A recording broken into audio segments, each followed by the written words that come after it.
One, stop doing the things you think you need to do because you think you need to do them. Two, start doing the things that fill you up, bring you happiness, bring you joy, bring you peace. And then three, use that thing to serve someone else and to bring joy and peace into others' lives. And I think that is kind of the recipe to find that inner purpose.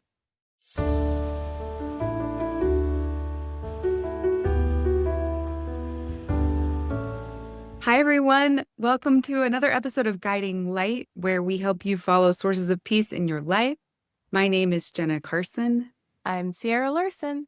And today we're privileged to sit down and talk with Sierra about something she's working on. So, Sierra, let's dive in. What are you thinking about? What's on your heart? What are you writing? Right now, I am in the process of writing. Sounds wild to say. I'm in the process of writing a book and a series of workshops called Radiant Awakening. And it's kind of the basis of a lot of our events that we're doing and retreats. But essentially, it's a collection of works that help with mental and emotional and spiritual fitness, that a lot of things that I talk about in therapy that really resonates with people. And I've noticed that I kind of give the same speeches when I am with a client over and over again, and they all tell me how helpful it is. And so I was like, oh, I should probably write this down.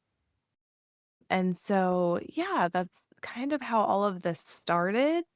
And it's been a really exciting journey. It's been difficult to sit and actually write and find that time, but anytime I do, I just feel this like co-creation with God as I'm writing down these inspiring things and the words that have helped hundreds of people throughout my career. I'm now able to bring that to more people, and it's been amazing. And you're focusing a lot on self-worth. Tell us more about how we can find self-worth outside of our accomplishments or the other markers that we might be tempted to use to measure our worth.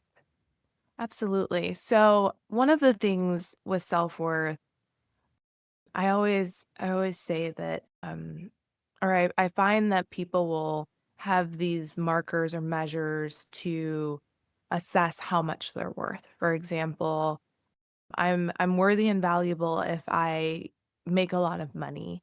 I'm worthy and valuable if I have a lot of followers or influence.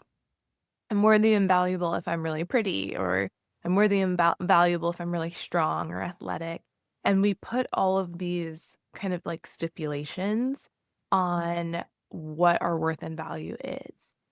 And I like to give this analogy of a baby. So whether you're a parent or an aunt or uncle, or you've just held a baby or seen a baby before, anyone that's really kind of connected with a baby, you hold them and you look at them and it's like, whoa, this is like such an incredible creature, right? And then I typically ask people, how useful is that baby? And they tell me they're like, what do you mean, And I say, like, what does a baby really do for anyone? Does it make money? Does it, what does it do? And they were like, nothing, it's a baby. It just kind of lays there and cries, you know? And I'm like, okay, so a baby really isn't that useful. Okay, we can agree on that. But how valuable is that baby? And everyone's like, so valuable. Oh my goodness, my child is so valuable, or my niece or nephew is so valuable. And I think it's interesting because over time we start believing that that value is somehow diminished in some way because of how people treat us or how we show up in the world. We think, oh, I must not be as intrinsically valuable as I thought I was. I must need something to show my worth and value or to prove myself to other people. And the reality is the value that you had coming into this world as this innocent little baby never went away. You were still wholly and completely worthy and valuable as a human being. And it's when we really step into that idea of being intrinsically worthy and valuable, we stop trying to manufacture our lives to gain the worth and value that we already have. I was recently talking to a very successful client and who of course I won't mention, who has gained all of the things of what we would consider like worldly success. And still this person felt like I haven't done enough. I'm not enough. I still need to prove myself. Yeah. And it's the sensation of having to do more, having to gain more of these external things to validate ourselves. I call it filling the void. So I like to think of this like this void or like a hole in your heart that needs constant validation. It needs more praise or more money or more beauty or more attention, whatever it is that's giving you that sense of worth and value. And it's kind of like a black hole. It just sucks it in and it doesn't fill you. It doesn't fill you up. And it's not until we recognize that inner worth and value that we start to feel fulfilled and we start to feel whole and we start to walk in our authentic purpose. So once we identify our worth and value, we then are able to say, "You know what? I'm done proving myself. Now what do I really need?" And we can look, within and within our own belief systems and our spiritual practices to decide, okay, what now is my purpose? What fills me up? What lights me up? And it's from that that we can be our most authentic selves and we find the most purpose in our lives. I like that. So focusing on purpose rather than measuring worth by accomplishment. So I'm thinking, Sierra, as I hear this, like how timely this is. So full disclosure for our listeners, we expected to interview a guest today and that guest wasn't able to make it. And so we weren't planning to speak on this topic, but and Sierra doesn't know this, but just today I was really doing a deep dive in my heart and soul because I've been thinking about this tendency I have to base my worth on my accomplishment. And I'm currently having a bit of a, oh no, what's next moment in my life because I feel like I'm not accomplishing things that are, like, noticed by others and outward facing things. And so I'm having to really do some spiritual work asking, "Well, Jenna, what is your purpose?" And so I appreciate you talking about this, Sierra, and also just want to acknowledge how difficult it is, especially when the habit, like, for me, my whole life has been like, "Well, what am I going to achieve next?" And a lot of that is very subconscious. It's not like it's not like on the day-to-day basis I realize that I'm doing it, right? But Yeah, thank you for sharing that. And I don't think there's anything wrong with accomplishing a goal, right? Or right. to seek growth, But I always say in therapy, are you serving it or is it serving you? Mm, And having a goal and a sense of achievement and accomplishment is great if it's mhm, serving you. But if you're losing sleep at night, not listening to yourself, your body, if it's hungry, if it's tired, you're pushing past all of these things, you're, ignoring important relationships and connections in pursuit of whatever that goal is, you're serving it. It's not serving you. And so it's really important too to find that balance and to live a life with purpose. Not just, my purpose is to attain this goal, but to walk in purpose. And what that could look like, maybe your purpose is to make others around you feel loved. Maybe that's your purpose. That's your divine purpose in this world is to walk everywhere you go, you want people to feel loved or included or special or walk away with something, a positive experience after having met you. And that's not necessarily a huge achievement in the sense of what, we see on TV or, in those arenas. But if that's your purpose, right, you can show up every day in that purpose. Instead of trying to achieve something, you're just living in your most authentic self and along your path of and your journey, you are lighting up your path. I don't know, that sounds cheesy, but I just think that it's just like as you're going in through life and your journey, everything you touch can just be positively affected by you in a myriad of different ways. I love that. And so what else would you recommend for filling the void as you talk about, you know, there may be this feeling that I or someone else has of how to fill the void, but what are some research proven tips for having lasting purpose versus like your extremely successful client who still is looking for the next thing? And I really relate to that. Yeah. One of the things, especially in therapy, we talk about a lot of cognitive distortions. And I think the one that applies in this sense is basically the shoulds. I think we've talked about this on another episode of, well, I should be doing this, or I should be doing that, or I can't do this because I'm supposed to be doing this or that. And it's when we stop prescribing these limitations to our life, I have to do this or else, or else this bad thing will happen. That's when we stop doing that and we just say, well, what do I want? Mhm, mhm, What calls to me? If I had all of the resources and all of the time in the world, what would I do? What would I do with my life? And then how would that benefit society? How would that benefit others in a way that not because I have to feel worthy and valuable, I don't have to do this for other people to have worth or be useful to have worth, but it's something I'm already good at. It's something that I already do, and it blesses the lives of other people just by the nature of me showing up in this space.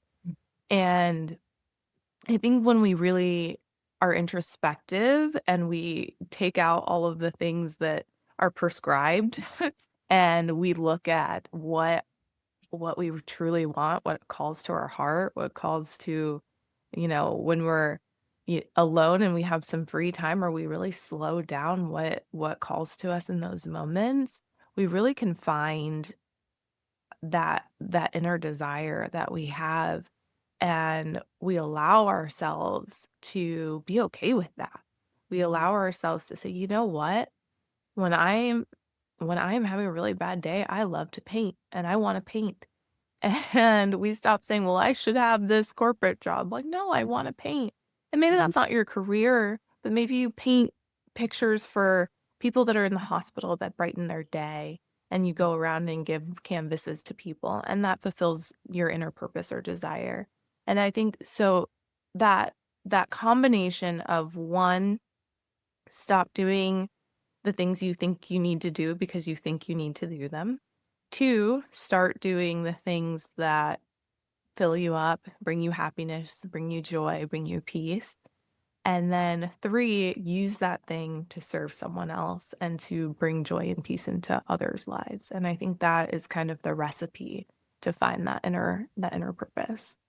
That's a really wise recipe. Sounds delicious. And can you share a story from your life or from someone's life that you know has applied this? Yeah, so before I got into mental health, I originally went to college to be a pharmacist.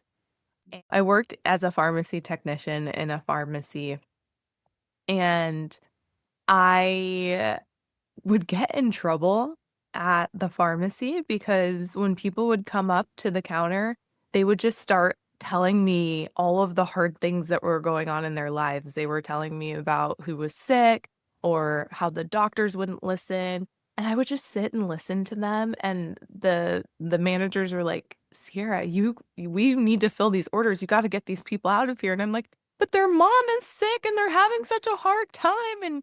And I just wanted to sit there and listen to them and validate them and hear their stories. And I realized during that time in my life that it wasn't my purpose to be a pharmacist. It was something that I thought I should do. There my my dad, he worked in a pharmacy and that was something he wanted to do. And growing up, I would go to his job as a when he was a pharmacy tech for the in the Navy. He was a corpsman in the Navy, and I would help him and do things like that with him. So I was just like, oh, this is what I'm supposed to do, and that's what I picked. But then it was through this experience that I said, no, I don't have to choose this. This isn't what I have to do, even though I felt like I should, but now I don't. I know that this isn't what I want.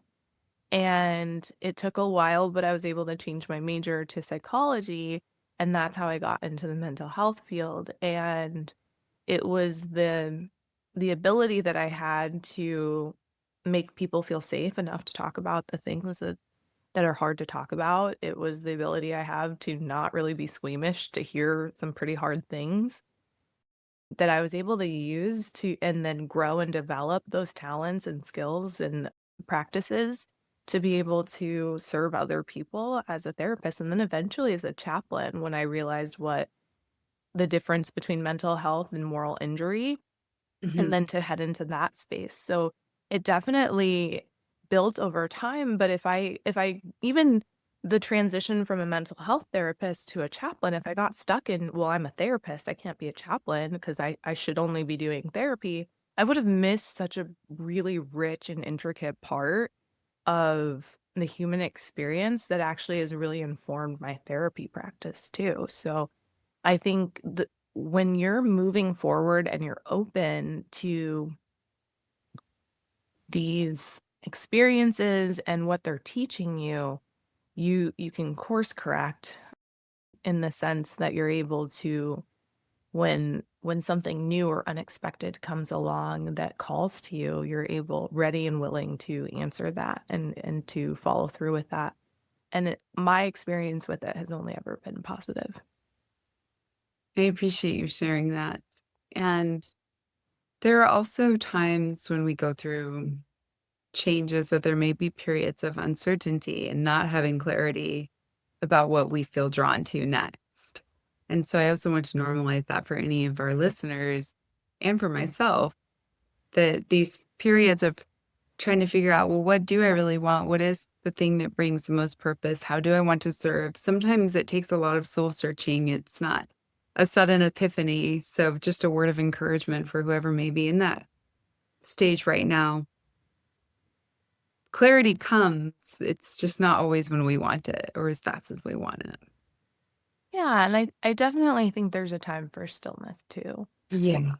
And I haven't talked about this, but I'm really thinking of our last episode with Kimberly, Mhm. where she was talking a lot about her relationship with the divine. And I think a lot of that too, of that journey for me was very much through that guiding relationship I have with God. And so that was really helpful. And it wasn't like sometimes he did just flat out say, you need to go and do this. Mhm. Um, and those were times where I wouldn't have figured it out otherwise.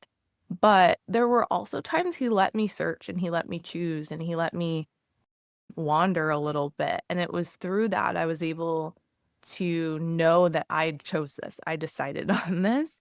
And that was beneficial for me too. So I think one of the things that really helps with finding that divine purpose is getting out of ritualism for the sake of ritual. Um, I mean, there's been times where I'm like reading sacred texts just because I'm supposed to, or praying just because I'm supposed to. And while, that's great, it didn't serve me in the way that I could be led and guided and more fully understand my purpose through my relationship with God. And so I think that was a big part of it for me too, was developing a relationship through disciplines in some senses, but also just through what just naturally involving him in my life.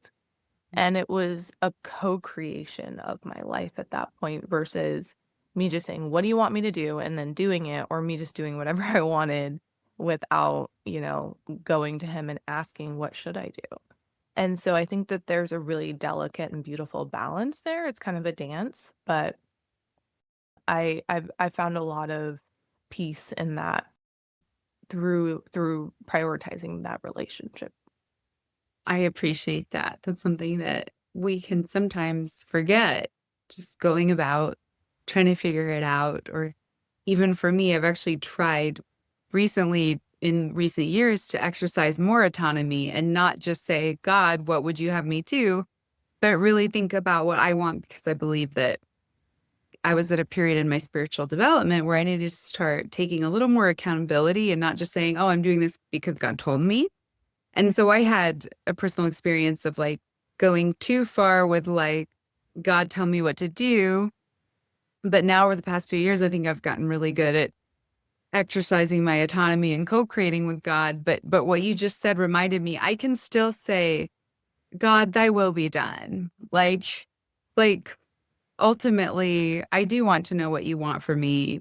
And I know you want me to think about it too, but how can we co-create this so that I don't know. There's a little tension there, but it's not a negative thing. It's a discernment. And I think discerning can be a very spiritual process in our lives, but it's a lot harder than just, God pointing at you and saying, okay, you, Jenna Carson, now go do this. Like that's not, in my experience, how it normally works. Although I wish it would, I would just, this is why I had to learn to have more exercising my agency, because I wanted God to tell me everything. And God was like, well, think a little bit more about what you would like and what matters to you. Yeah. Yeah, I always appreciate our contrasts and our stories because for me, I was like, "I'm gonna do whatever I want," but if I ever asked God, "Okay, what should I do?" He would tell me because he's like, "Oh, finally, she asked me." I was just like, Yeah. "Go, go, go." But the times where I was able to stop and ask, he's like, "Oh, you're here. Okay, I'm gonna tell you." Because he knew it, like, I think through my relationship with him, my personal relationship with him, it's like, if I'm asking, I'm gonna do it. But if I'm not asking, it's because 'cause I'm not willing to do it, so I'm just not gonna Oh, ask. yeah. Yeah. Yeah. I appreciate our different paths and dispositions and tendencies, because I was always like, if you just tell me what to do, I'll go do it.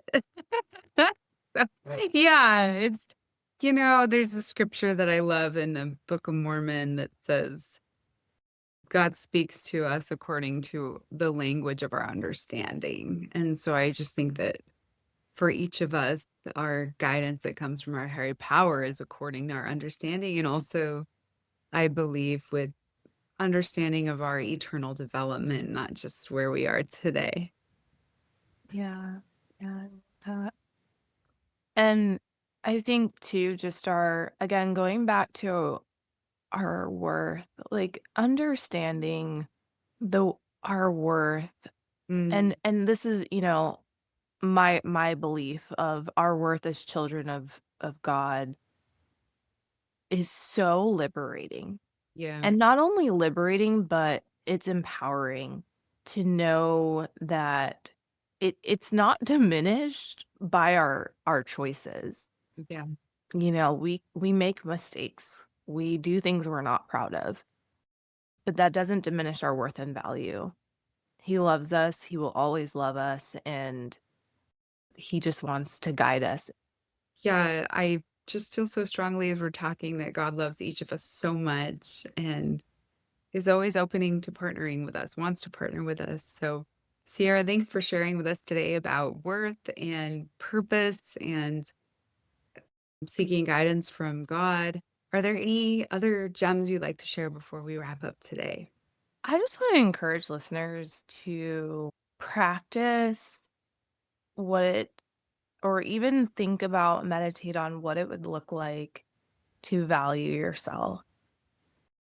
To what would it look like if you cared for yourself the way you cared for a friend?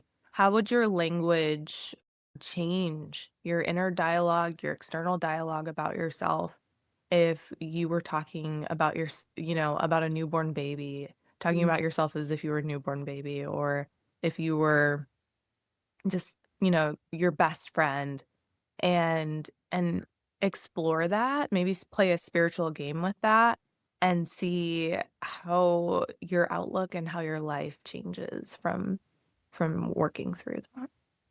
I love that. And if you're wondering what a spiritual game is, we talked about that in the last 2 episodes with Kimberly, so go check that out as well. And please let us know how things are going and like, subscribe, share this podcast with your friends. We're so grateful that you're here. I'm Jenna Carson, I'm Sierra Larson. and we hope that you follow the peace.